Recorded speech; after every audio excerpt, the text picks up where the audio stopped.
Hey there, welcome to the Crystal Crawford Show. I'm so glad you're here. I'm so glad we get to do this week after week. Oh my God, I call this week up this episode of, can I start over? Can we just not do English today? English is hard.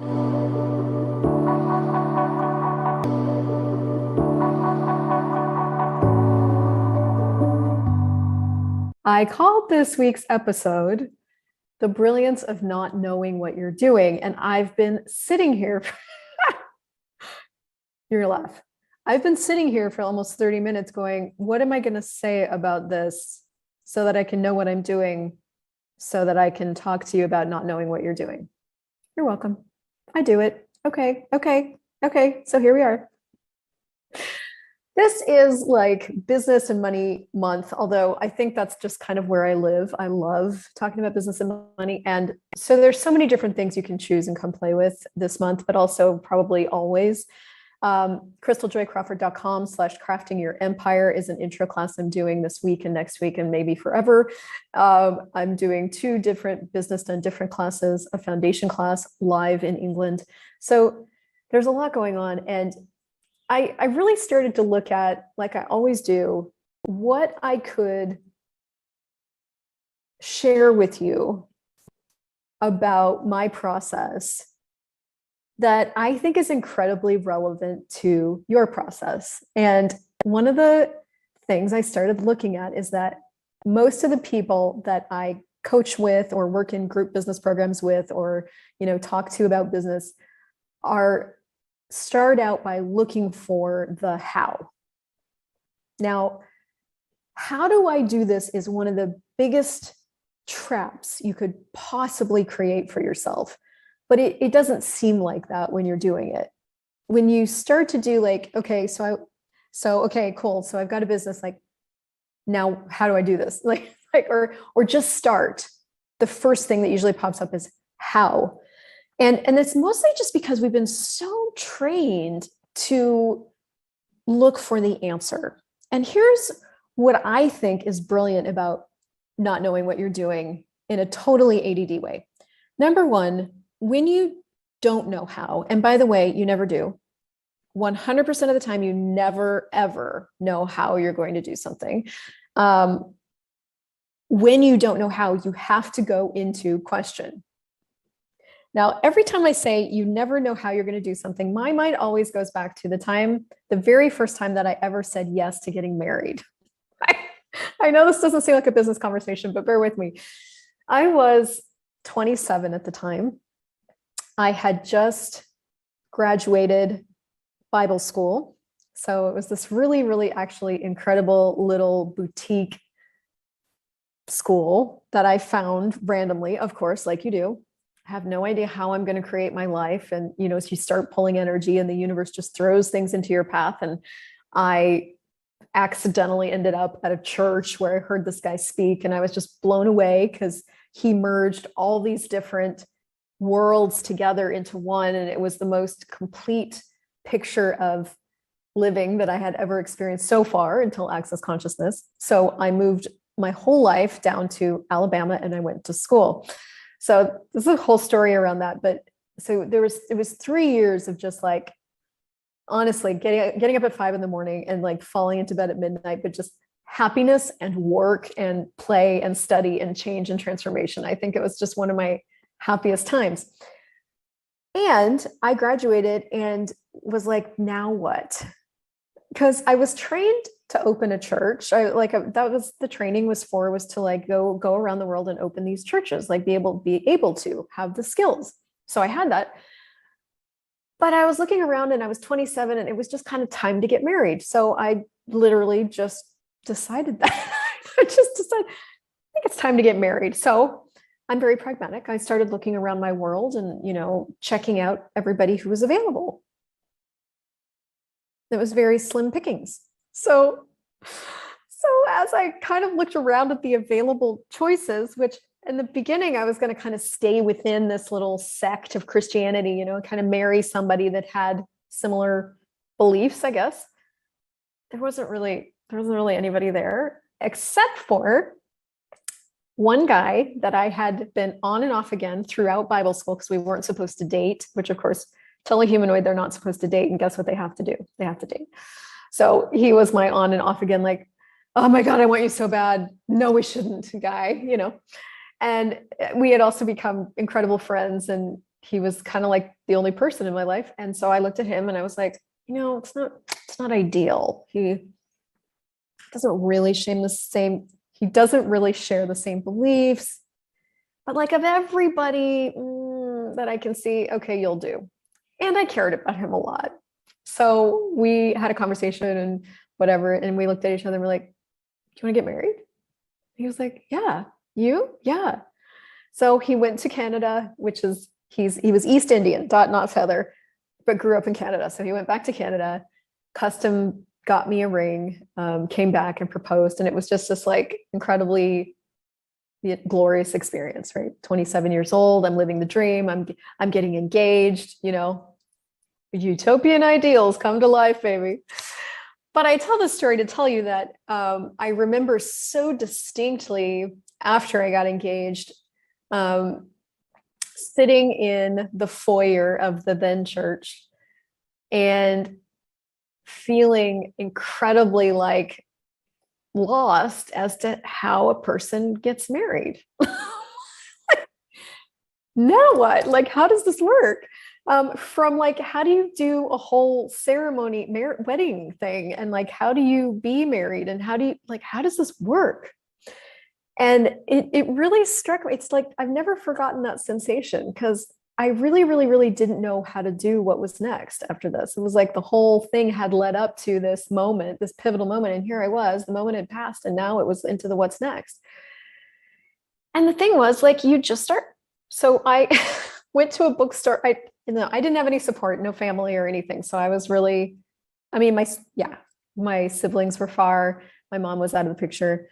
So it was on me. So I remember driving to a bookstore and searching the wedding section, and it was all very just like bubbly and new because I'm a bride to be, you know, and all these bride to be books. And so all the sensations that came with that.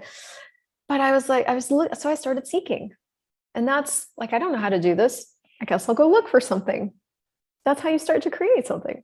So the brilliance of not knowing what you're doing is like you ask a question. Well, where can I start with this? And I wasn't even into question then as a thing, as something you use practically all the time. It was just the natural extension of like, well, I guess I'll either sit here and not know, or I'll go find out. And so I needed more information. So I went to the bookstore and ended up buying this planner. I remember exactly what it looked like. It was light blue and it had white flowers on the front. And, you know, after looking through everything that a person could use to learn how to do this, that was the thing. I was like, okay, so I'll just follow what they say in here and I'll start taking these steps, and that will assist me in creating this wedding. And it did. And I remember so vividly that process. I think the first time, there's a whole series of marriage and relationship jokes in there, I'm sure, but you know, people say they're getting married. I'm like, oh, your first one. Oh.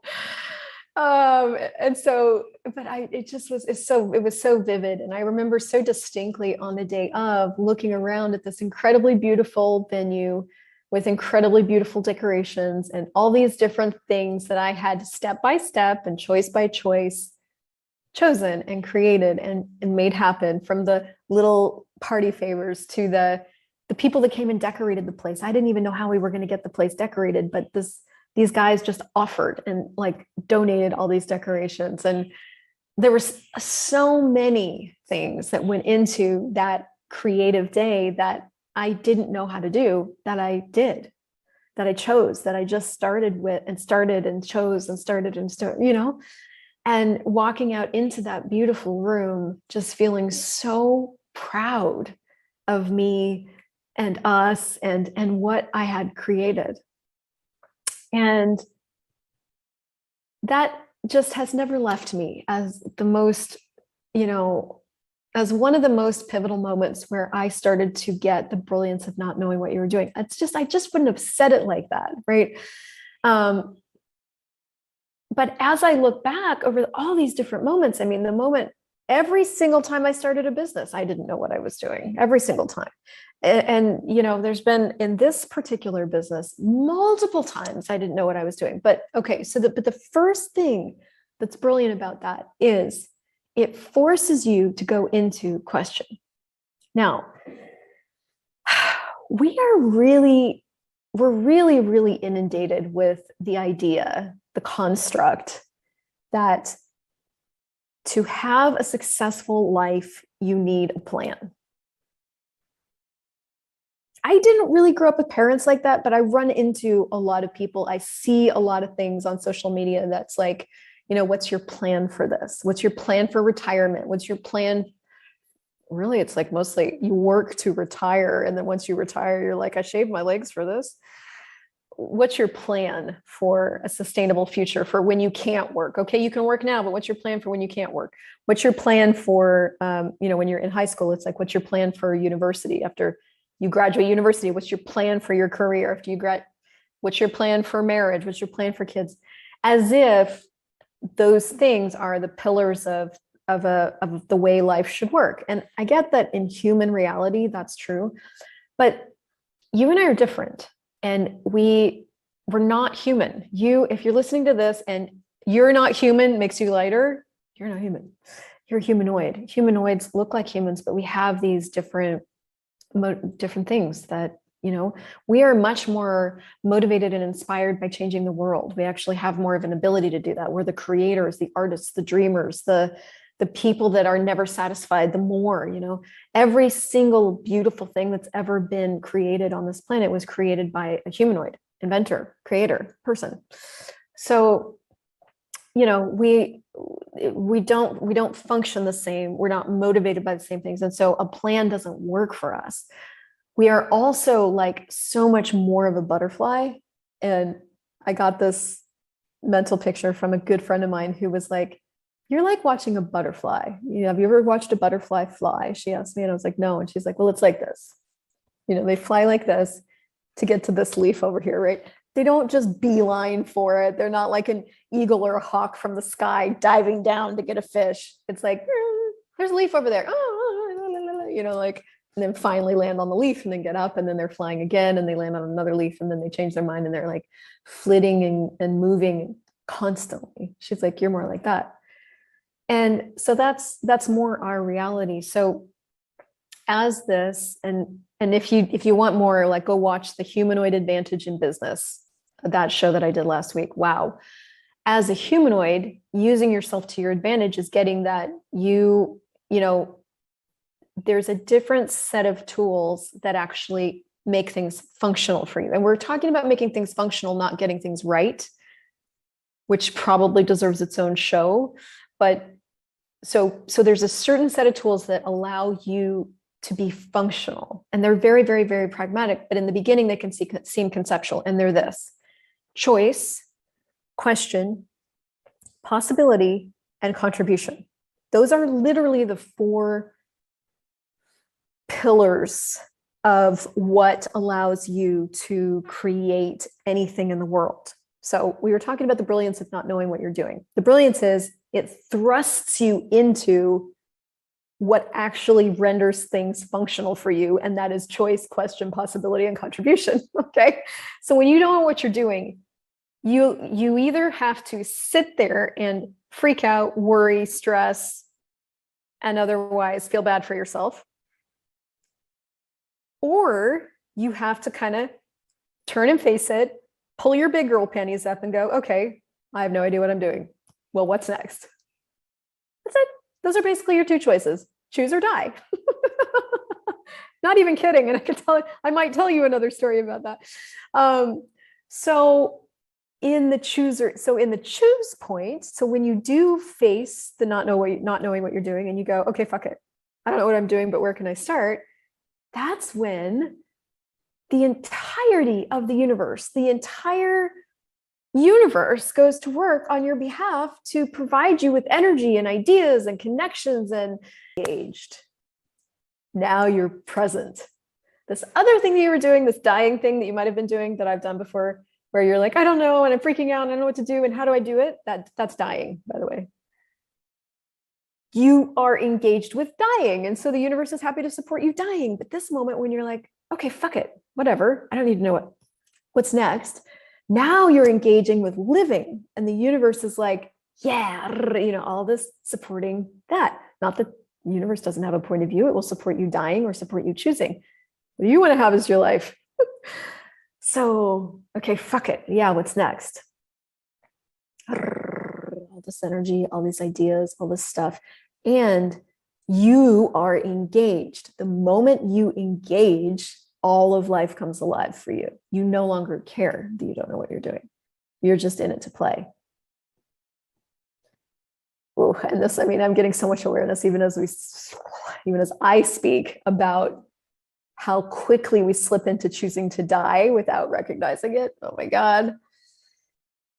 So not knowing what you're doing thrusts you into question, choice, possibility, and contribution. So now you're like, what's next? You're having to choose. But guess what's brilliant about that? It's brilliant to choose. The more you choose, the more you get awareness. The people that sit over here in dying and go, I don't know what to do. I don't know how to do it, but I'll choose. But I don't know. And, but how, right? The people that live here never engage in the choices that actually would give them the awareness, that would give them the information that they're trying to get from sitting over here. And there you are in the middle of it, choosing, getting all the awareness and being able to move forward 85 billion times faster because you're willing to engage and just choose. That's brilliant. Now, I think from this position over here, what happens is as we're looking for the how, we go into it. Anytime you're looking for the how, all you're going to find is like reasons to not choose. I'm realizing so bad, because you're going to go, yeah, but how do I do that? Yeah, but what if I fail? Yeah, but like, I don't really know what I'm doing. And like, are people really going to listen to me? And are, like the only thing you can do when you're looking for the how is like go in and find kind of all the reasons why you shouldn't. And it doesn't matter what you're facing right now. It doesn't matter if you're facing not knowing what you're doing with creating your life or creating your business or creating more money or anything, whatever it is. You can always find reasons why you can't. You can always find the failure points, I guess. But here's what's funny about when you really do engage and you're like, fuck it, what's next? You end up discovering failure becomes an irrelevance. There is no failure. There is only choice. Now, I'm not saying that from the moment you go and you're like, I don't know what, I'm not saying that the moment you engage, you're always going to feel good. I am not saying that because, like we like to judge ourselves. I've liked to judge myself. So there's been plenty of times where I engage and I choose and I get awareness and I judge myself for what I got. And so that can occur and probably will because you're very good at judging yourself. Me too. And again, you always have another choice at that moment. A key to freedom is recognizing that you always have another choice. Always, always, always, always. Even if you chose to judge yourself and crush yourself, you can get back up. The brilliance of not knowing what you're doing is like, I did this thing and it created this thing and I feel terrible about me. See, I don't know what I'm doing. But the brilliance of that is that you can recognize that you're doing that to yourself and you can just go, well, is this where I want to live? Or do I want to choose again? And now you've already got some experience with choosing. You started way back here with, I don't know what I'm doing. Well, whatever, what's next? So now you've got some experience under your belt that shows you, well, when I choose, things happen. So am I just going to live in this failure moment and die? Or am I going to choose again and get back up and like, well, fuck it, I got awareness and then start again. And so, man, but I used to think that I have had an uncanny willingness to engage in this process from when I was a kid. And I thought it was normal because, of course, you always think that whatever you are is normal, and it never is. You're always incredibly unique. But I thought it was normal. So, I in going out into the world and like going to facilitator classes, even as I get around all these people that are creating their businesses, I thought everybody was like in it and choosing and getting all this awareness, but I started to recognize like, man, most people sit on the sidelines and try to figure it out before they choose. And then they'll finally choose, like something will force their hand, like money, usually, or money. And then they'll get in it and then they'll start to get that experience of bliss and all that. But I have kind of always done that. I've always been the person that wanted to try things, choose. And I've always been incredibly fast. So as a result, like I've gotten a lot of experience. Like I know a lot of things about a lot of things because I've chosen a lot of things. When I was dating, before this amazing relationship, when I was dating, I did that. That's how I dated. I was like, choose, yes, no, yes, no, no, no, no. That's how I dated. And I guess I say that to say I was also made incredibly wrong for that by a lot of people. That ability that you have to choose and change on the drop of a hat is judgeable in this reality. And so I lived it, but then I would make myself wrong for it. I did not get that it was brilliant, but it is, because choice is the only thing that creates awareness. And with awareness, you can make other choices. So, man, I learned a fuck ton about how people function and about dating and about relationships and about sex and all this other stuff from there. I learned a fuck ton about the world of employment, job realities. I learned a fuck ton about every single industry I was in because I would choose something, get the awareness, and then choose again, and then get the awareness, and then choose again, and then get the awareness. And so even though other people were making that wrong and, labeling it as flaky and irresponsible and all the different labels that gets, there was so much brilliance in it because I know so many things about so many things because I've been willing to choose. And that's what I want to get you to look at. What is brilliant about how much you haven't known what you're doing? Have you ever known what you're doing? When you chose these different things, when you got pregnant and had babies, did you know what you're doing? When you said yes to getting married, did you know what you were doing? When you said yes to going to university, did you know what you were doing? Like, look back on your life and really find out, like, did you know what you were doing or not? And how did that work? How did you navigate those things? And how can you use that same capacity to engage now with what you want to create now? Because I know a lot of you are wanting something different with money and your business and your life, and you can have it. You simply have to get that you do not know what you're doing, and that's brilliant. And look at it and go, we're going to start with this and start pulling from all directions, the tools that are going to support you, the conversations that are going to support you. Pull in the directions that you are led to. We have been taught that we have to have a plan, but what is more powerful than a plan? Knowing. What you know does not have a cognitive representation. It is a sensation. It's a sensation. I was going to say feeling, but it's not a feeling. It's a sense of a future.